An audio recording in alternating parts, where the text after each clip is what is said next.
Welcome to SVGTV News for Thursday, February 8, 2018. I am Rochelle Baptiste with the details. At 25.5%, SVG can boast of having the best marijuana plant around. The revelation was made by Frederick Nesbitt, a lead consultant who have tested various samples of marijuana from across SVG today.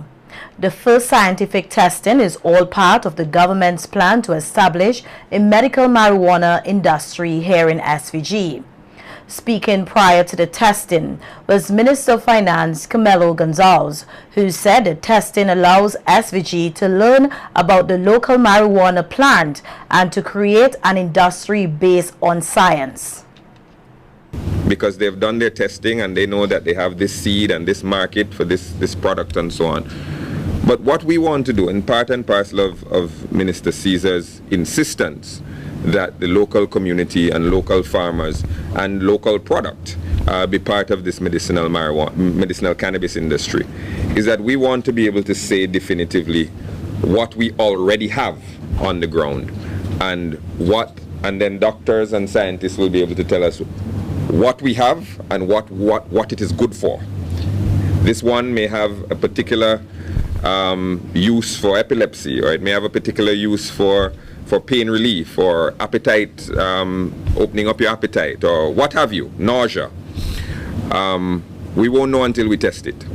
And that's why we're here today, to indicate, A, that we're serious about an industry based on science, and B, that we're very much interested in local producers, local farmers, local production. Minister of Agriculture Saboto Caesar made it clear that the local farmers are the ones who will be directly involved in the medical marijuana industry to be established here, adding that it will create benefits for all. And I want to put a stop to this notion that local persons will be left behind. It is never the intention, and it is not going to happen. No one is going to exclude anyone from the possibilities and the opportunities. However, what is going to happen is that at the end of the day, each person must make a calculation about the investment and the risks that they are willing to take. And what I envisage, what I see that can take place, that we can see persons forming cooperatives and companies so that they can pool factors of production. Somebody from Chauncey, a nurse from Chauncey, may have a parcel of land. Another nurse may have a large family with a chemist inside of it, willing to do the extractions. And I want us to look at this, the future and the potential of this industry with great optimism. Thank you so very much. Lead consultant Frederick Nesbitt announced the findings of the marijuana testing to much celebrations and highlighted the significance of the findings. But just the fact that we have one at 25+%, it really, if you look at it as a commodity for healing, you really can start to understand what those percentages really mean to you. And for the community, you know, each one of those is a milligram of what? Of THC, a milligram of CBD. Each one of those combined will be able to help you immensely, okay? And there's nothing at 25%. So, if that doesn't excite you, we have some Jamaican in the house. Yes, ma'am. I'm not trying to cause a cannabis island war over here. And despite calls in some quarters here to legalize marijuana in its entirety, Minister of Finance Camilo Gonzalez says his government is not currently prepared to take such step. In his presentation of the 2018 budget, the newly appointed finance minister pointed out that the government is instead considering to take advantage of an opportunity to leverage its homegrown experience and expertise in cannabis cultivation into a full-fledged medical cannabis industry. We intend to continue wide and thorough consultations with the Vincentian public to canvass their views on the desirability of a well-regulated, clearly defined, export-oriented medical cannabis industry in St. Vincent and the Grenadines. Such an industry, if supported by the public and approved by the Parliament, would position our country to take advantage of the economic opportunities presented by the rapidly expanding international market for medicinal cannabis products. Unregulated consumption of recreational marijuana poses a number of risks and challenges that we do not currently have the data on which to make informed decisions or the capacity to manage effectively. Further, our regular scientific polling on this issue shows a deep divergence of views on the issue of recreational marijuana in our society. We cannot responsibly ignore the deeply held beliefs of such a large section of the Vincentian public. Minister Gonzalez noted that SVG has a competitive advantage in the illicit trade of marijuana, which does not automatically transfer to legal production of medical marijuana. First acknowledge that despite anecdotal claims of the superiority of locally cultivated cannabis, there is no empirical evidence to support these assertions. Much of the growth in the illicit trade in Vincentian marijuana is based not so much on its quality, but on our location, terrain, and a multiplicity of small cultivators. Stripped of its illegality, cannabis becomes just another crop, like a dasheen or a banana. We must contemplate an industry that focuses not merely on the export of a raw cash crop, but rather on value-added extracts and pharmaceutical products. The finance minister further pointed out that it would be an irresponsible act to give official sanction to flooding regional markets with a product that remains illegal in those markets. We must recognize that Vincentian cultivators currently produce the majority of their recreational marijuana for export to neighboring countries in which the recreational consumption of marijuana remains illegal. The production and export of cannabis products must be linked to markets that license and accept them. We are not a bad neighbor. There will be ample space for local cultivators and entrepreneurs in the medicinal cannabis industry. In other news, opposition leader Dr. Godwin Friday is not in agreement with Queen's Counsel Panel Campbell, who is of the view that the government side in Parliament on January 29th was in a position to amend the opposition's no-confidence motion. At a media conference on Wednesday, the president of the New Democratic Party said that while he respects Campbell as a veteran in the legal field, his analysis of what transpired in Parliament is incorrect. Pierre Campbell is an eminent lawyer, very respected person. But I must say, I mean, as a legal scholar, if you will, as a lawyer in St. Vincent and the Grenadines, and I respect him very much for that. But I disagree if he's saying that the judge, not the judge, but the speaker, ruled properly in the House. If that's the implication of his criticism of the speaker's mea culpa or about face, then I disagree with that, because our position is that you cannot use the rules of the House. I mean, just think about it. How can you possibly ask the opposition or any members who brought a motion of no confidence that threatens the government to debate a motion that says that we have full confidence in the government? I mean, that's like, you know, it's not just insulting to me, it's insulting to all the people. It's who sent us there. And so if Mr. Campbell, you're suggesting that he supports the position that the government had the right to do so and the speaker made no error, then I disagree with that. Dr. Friday is of the view that freedom is stifled if they are unable to debate their motion, and that he will choose to fight for democracy over getting a salary for his absence in Parliament. I cannot in good conscience do that. I simply cannot do it. And I don't care if the members of the government are upset about it. I heard some of them saying they're going to dock out pay. I will give up my entire salary if it means defending the Constitution of St. Vincent and the Grenadines. That is trivial, as Daniel would say. The main point is that we must recognize that there are rights and obligations that we as a democracy must uphold. Whenever these rights are being trampled upon, it doesn't matter how powerful the person, how persuasive they are, how bellicose they are. People must stand up, and if we, as the legislators who know the significance of it, if we don't give leadership in it, most of the people will just say, well, you know, let the budget go, it's fun. I like the debate last Wednesday, let we have some fun in the House. It's more than that, much, much more serious than that. General Secretary of the ruling Unity Labour Party government, Senator Julian Francis, has once again called out members of the opposition New Democratic Party for what he said are their attempts to gain popularity from salacious activities. Francis, who is speaking on the ULP Speaks program on Tuesday night on Star FM, voiced his disappointment in the action of the opposition members of parliament, considering their behavior to be silly and laced with politics.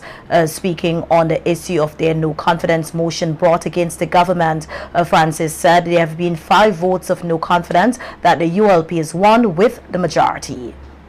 This is what we work by, and that's what we live by. So the 2018 now vote of no confidence, debated or not debated, they couldn't win it in the parliament. Because when it comes down to the vote, they will lose it. Expect that the majority of persons in St. Vincent will support that. Well, the majority of persons have been showing them election after election, event after event, scandal after scandal, that they support the Unity Labour Party, and they will continue to support the Unity Labour Party. They have tried on numerous occasions to win government, and they can't. You can't win government by the poor, so you're trying all kind of thing. Francis said Vincentians are seeing right through the tactics of the NDP. The salacious story about Ralph Gonsalves again, as usual. They figured, they're going to win the election because of this. Same thing with Yogi Farrell now. They have adopted this as a political measure. This is a platform that they can use. And they're having rallies now. The rally up in Heritage Square was originally for Yogi Farrell. Asked for the meeting inside of the Market Square at Bedford Street. This is before estimates came about. This had nothing to do with the estimates. This had nothing to do with what transpired inside it. This had to do with the Yogi Farrell affair. That is the basis on which they were carrying their rally tonight. They get 450 people. Francis further noted that the ULP's focus is on working in the interests of the people and ensuring a smooth transition within the leadership of the party. To try and blow their trumpet, they say they're going for radio. Well, they can go to radio and present what they want to present on radio. They had a chance to come to the House to deal with the people's business. They didn't. And they got their tail swamped legally and politically. There are still some matters to be settled on it with regards to rulings in the House of Parliament and the interpretation of the Constitution. And I'm sure that we have not heard the end of this matter. And the people of St. Vincent and the Grenadines, and particularly the supporters of the Unity Labour Party, who are in the vast majority, continue to support this, and they were very pleased with the presentation of the new. Final preparations are set to be taking place for the opening of the modern medical complex in Georgetown. That's according to a statement issued today by the Ministry of Health, Wellness and the Environment. This complex was built and equipped at a reported cost of about $22 million and would, according to the ministry, be a significant addition to the healthcare service provided in the country. The ministry said the project was financed by the INS, which contributed roughly $11 million, and the central government. The Republic of Cuba donated human and technical resources for the construction phase of the project and also made material donations of medical equipment. Cuba is also expected to provide a number of healthcare specialists and other personnel to work alongside local professionals to start up operations at the medical complex. The Republic of China on Taiwan has also given support to the complex. The ministry said so far it has donated $1.5 million worth of medical equipment. The complex is expected to be the first public facility here in SVG to do hemodialysis, which will be of benefit to kidney patients. The ministry said in 2015 and 2016, a total of 53 persons here died as a result of kidney disease. The functioning of the modern medical complex, according to the ministry, will be integrated with the functioning of the nearby Smart Hospital in Georgetown. Director of Airports Cosell Robertson is calling on drone operators here to get regularized. In an interview with SVGTV News earlier today, Robertson highlighted the need for operators to have a drone permit, as there are regulations in place for them to follow. For operators of drones to become regularized, to comply with the requirements of the system and to register their drones, apply for a drone permit, because we want to have a level of control of drone operations so that there are no accidents and nothing that we regret later. And the best way to do that is for everybody to comply so that people can understand the safety requirements and conform to them and reduce the risk of accident or incident relating to drone operation.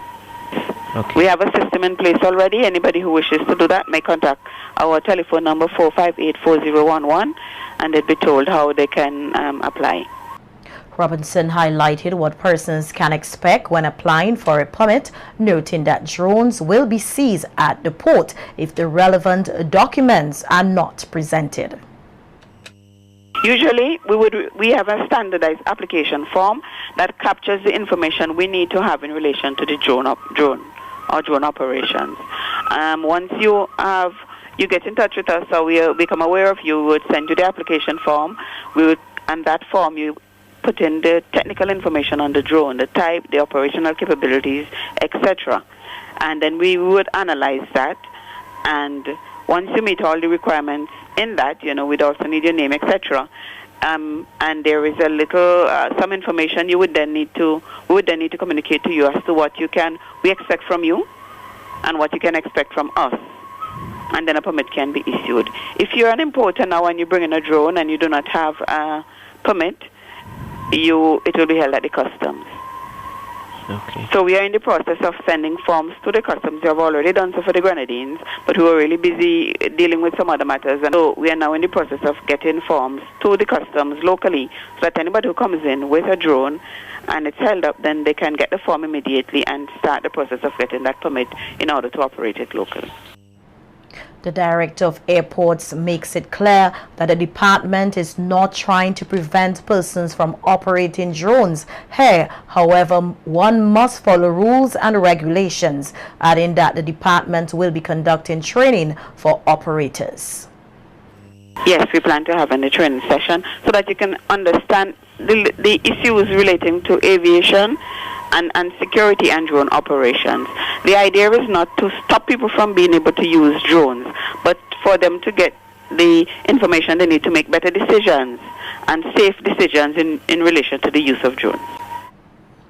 With next Wednesday, February 14, 2018, marking the first year since operations began at the Argyle International Airport, the ruling Unity Labour Party administration has signaled plans to host a celebration rally for the country's largest capital project. Speaking on the radio earlier this week, General Secretary of the ULP, Julian Francis, said although the one-year anniversary will be celebrated on the 14th of February, Valentine's Day, because that day is also observed as Ash Wednesday, the celebratory rally will instead be held on Saturday, February 17th. This is a government AIA event. It is not going to be a Unity Labour Party event. Persons who are officials who work at the AIA, who I'm sure will speak on the first year. We have not put together that yet, but that will, I have no doubt, will be the form of the platform. But we will do it in our usual style, with the flavors being put in as usual. The details you will hear about very shortly. I'm not going to give those to you tonight. I'm just telling you to tick that off on your calendar. Saturday, the 17th of February at Argyle. Not going to be held within the fence of the airport. It will be held outside of the fence of the airport. We do not want to disturb the operations of the Argyle International Airport, which is up and running with international flights. So we are going to have it on the opposite side of where we had it last year, and it is going to be in the Johnson Hill area.